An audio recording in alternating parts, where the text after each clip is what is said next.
And tomorrow marks International Holocaust Remembrance Day, implemented by the UN in 2005 to commemorate the victims of the Nazi genocide. Yesterday, Israel's National Holocaust Museum held its first ever event in Germany, which was attended by Chancellor Angela Merkel. I24 News correspondent Uri Shapira has more.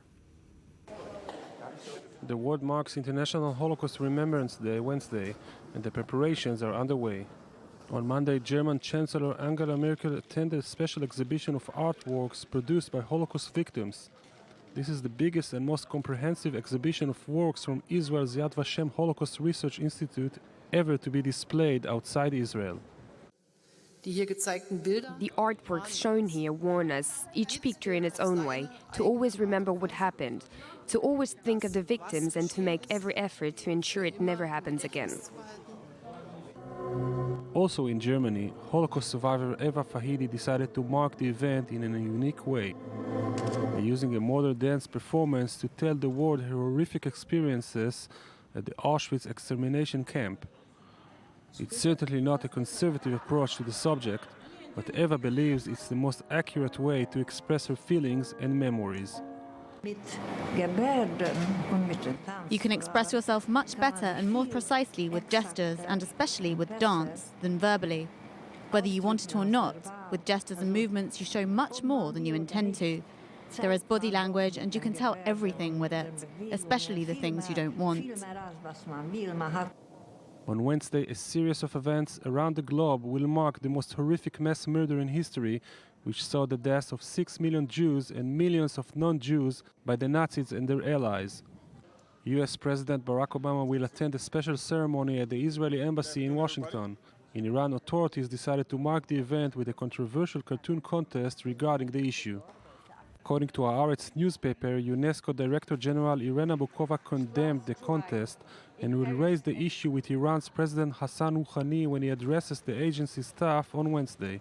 71 years after the Red Army liberated Auschwitz from the Nazis, this dark era is still a painful reminder of the cruelty and intolerance of mankind.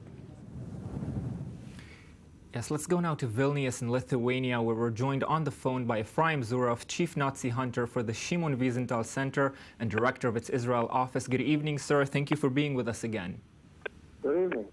Well, the Shimon Wiesenthal Center, as we know, publishes periodical lists of war criminals who are still wanted. As many decades as have passed since World War II, you still have hope of apprehending every individual on your list?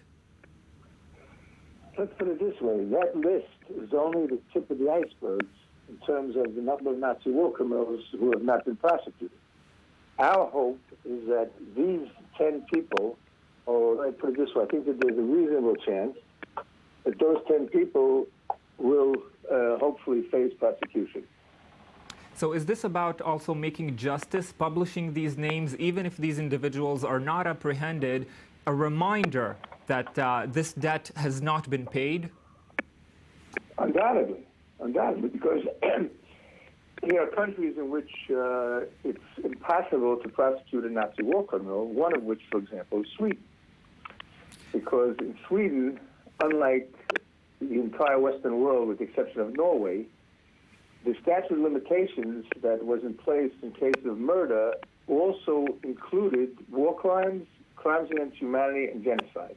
And we mentioned that law was changed in 2011, but the change was not made retroactively, and as a result, Nazi war criminals cannot be prosecuted in Sweden.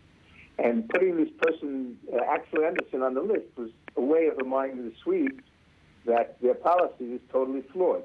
Yes, and we mentioned earlier that you're currently in Lithuania, where you detail in your book the crimes that took place there. Can you tell us a little bit about that? This book was launched today in conjunction with the International Holocaust Day.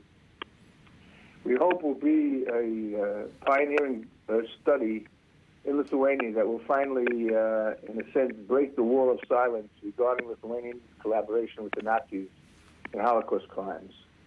That's the major theme of the book.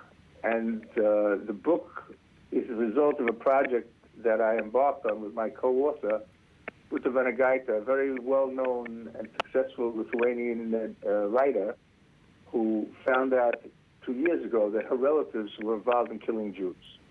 Yes. And the subtitle of the book is Journey with an Enemy. In other words, we're ostensibly on two sides of the fence. And Yes. We went out to try and find the truth. And we went to some 35 mass murder sites in Lithuania and in Belarus, because there was a Lithuanian unit that was sent to Belarus to murder Jews there as well.